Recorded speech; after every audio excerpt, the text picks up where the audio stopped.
Ooh, hey, how's it going? I am Enrique, and this is Easy Pictures to Draw. Oopsie, Easy Things to Draw. Easy Pictures is my other channel. What I want to do is I want to go through how to observe the reference that you're using. I'm going to talk more about reference and motion right now and how you use that and what you should look for and kind of remember.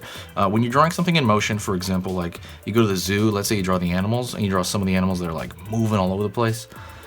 What do you do there? Also, when you're maybe people watching out at the mall and you want to draw some people while they're moving, what do you do there? You know, what should you memorize? What should you should look for and put down first on your paper? How do you do that? Because it seems like kind of an impossible task.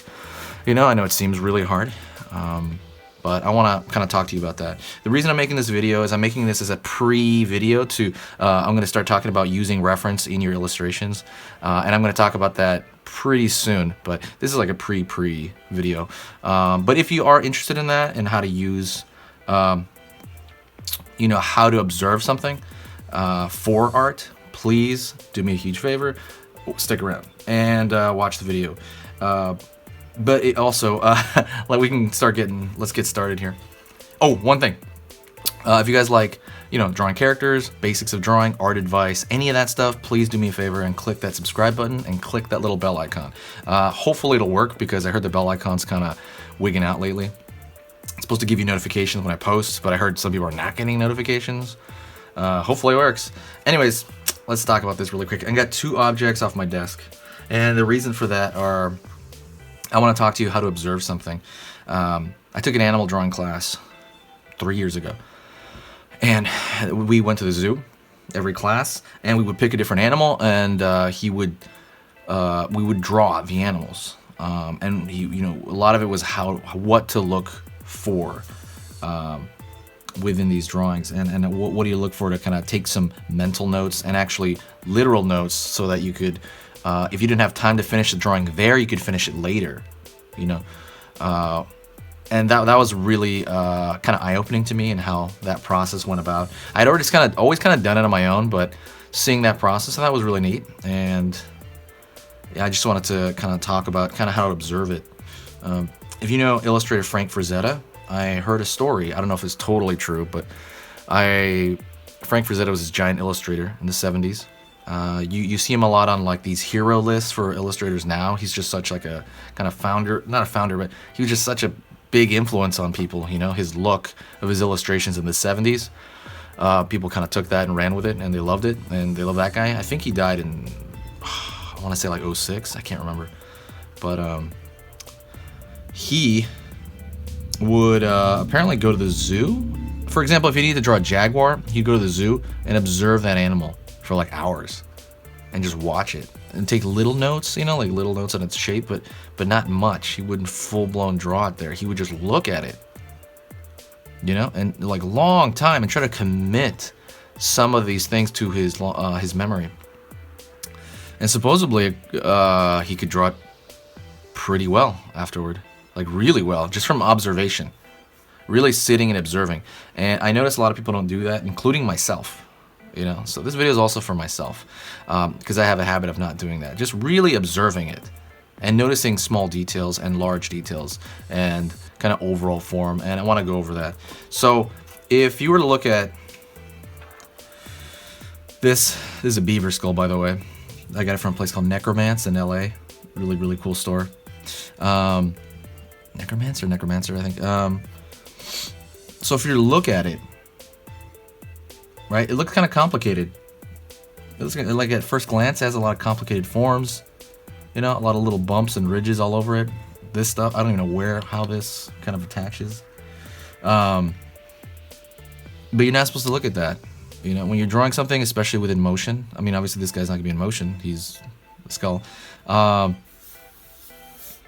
if you look at it, you get a first impression view with an object like this. What is your first impression? Just like the first thing you saw. Right? For me, if I was just to look at that for a second, and then what would I take away from that? Like the first thing I would take away from that was I would look at it, and in my mind's eye, I'd see a shape, something like this, almost like a bird kind of shape. That would be from a first impression, right? Like quick overall form, because it's really easy to go in there and get lost in what you're looking at, right? But what are the what can you take away? And like, how do I say this? How many features of this can you take it away where it's unrecognizable? You know, I could take this little ridge out right here and I'll still recognize it as what it is. It's a skull. I could take that bump out. It's a skull. I don't think I could take the zygomatic arch, you can see. I don't think I could take that out and still have it identify as a skull. It'd just be like this weird mess without that. It'd just be a broken item. Same thing with his lower jaw, kinda. You know, at least on this guy. On a human, you could probably tell, obviously, but this one, his lower jaw, will just look a little stranger. So I look at it and I think, what is vital to this for what it is? I think of right here, zygomatic arches. I think of this lower jaw here, the shape, and this upper shape. And I guess the brain case. Everything else is extra, like these little bumps, these little ridges, little bumps. I mean, it's great to notice that. Well, wow, that looks cool. It's great to notice that, but it doesn't mean it's just not necessary. You wouldn't start with that. So I would start with a large overall shape, and I would notice that. And then I would think of, okay, that zygomatic arch like I was talking about. And then I would think of like the eye cavity. What general shape does that make, right? Like these are just notes for myself. Ignore the goofiness of the drawing, you know. But these are just what I'm remembering. Like this is almost like a metaphor for what's in my mind's eye. The ridge over here where the muscles, what is that called? I think the mentalis goes in here too. I don't know. I never studied beaver anatomy. I know a lot of these are very similar to humans, except they're just different scales, like scale and sizes. But you look for vital features, and that's really, really what you want to take away from it, especially if something's moving. So how would you use that in real life, right? If you're drawing like a rhino or something like an animal that's pretty still for the most part, you would look at something like that. You look at the horn, you would look at the part of its head. Then you'd go into detail if you had time, right? So if we look at this guy, eventually we're like, oh, okay, let's just pretend we drew whatever we need to draw. Then we go into detail. Detail would be like the teeth in here. That would be like more of a detailed version. We go in there and we draw the teeth above. But that's only if we have this other part. We want to be able to walk away from our drawing and have it at a point where we could technically finish it if we wanted to, based on what we know. I hope that statement made sense.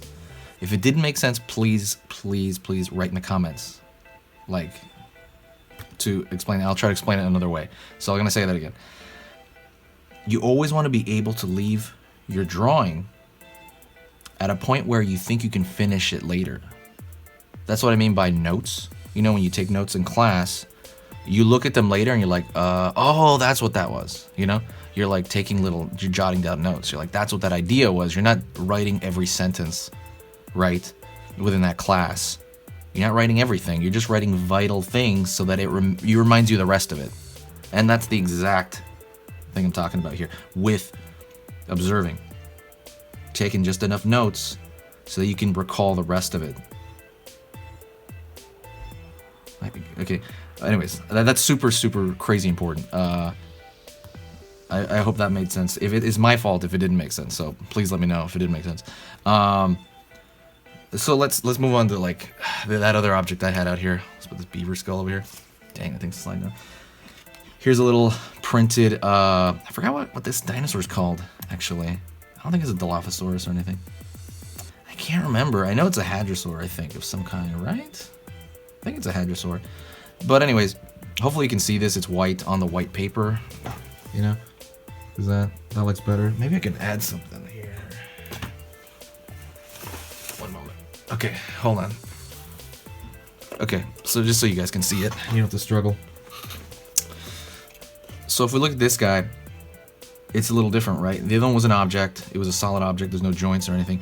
When you're looking at a body, right, whether it be an animal or person, you're looking more for a gesture. That's the overall note. So right here, I would look at like, if I was just doodling, I'm like, hey, this guy ran by.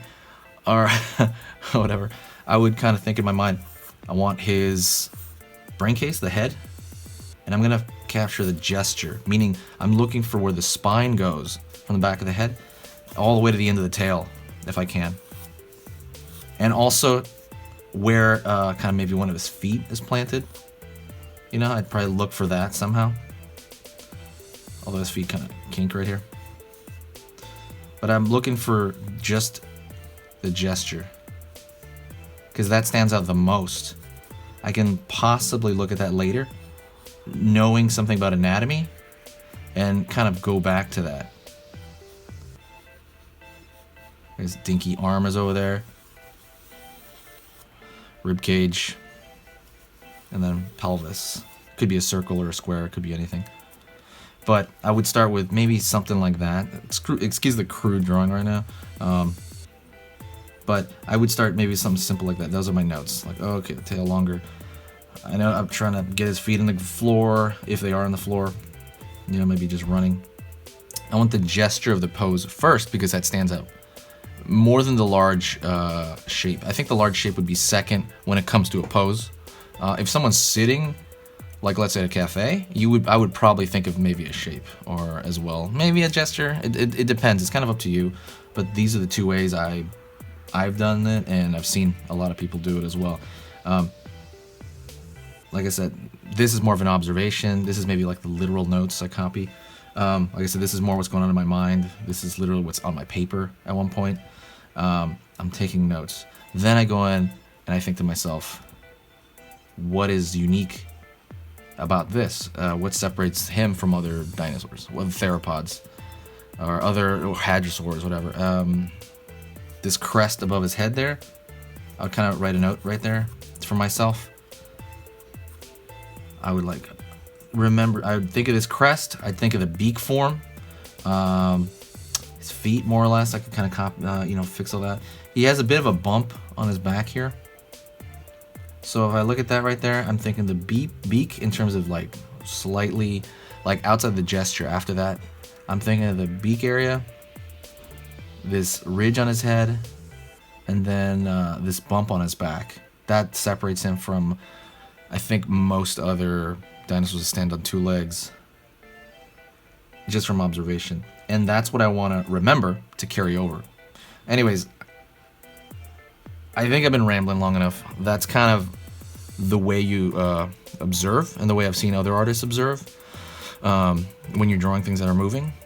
But hopefully that made enough sense, guys. Let me know. Any questions, please write them below. I want to hear them. I want to hear a discussion. Another thing is, I want to know if do you guys ever go out and draw just for fun? Like, I mean, things that are moving, like people, or go to the zoo, draw animals, the squirrels in your backyard or something. Do you guys ever do that? And how do you go about doing it? Is it similar? Because that's kind of the way I've seen a lot of people do it, and myself. Let me know what you think. This is, like I said, just like a preview. In the next, maybe not the exact next video, but a few videos from now, I want to go over using reference to kind of draw illustrations. And like, I would take my own picture and put that, whatever I need out of that picture, into my illustration. And I want to show you how to do that. But that's a couple videos off. So anyways, this is a preview. Hopefully you enjoyed that. I've been talking long enough. Thank you so much, guys. I appreciate it. If, what is this, end announcement? I don't know. Oh, I have a free ebook on shading. If you guys like shading, check out that ebook. It's totally free. It's in the description. It's just basically the basics of shading in ebook form. So check that out. That's kind of it. I'll see you later, guys. Talk to you soon.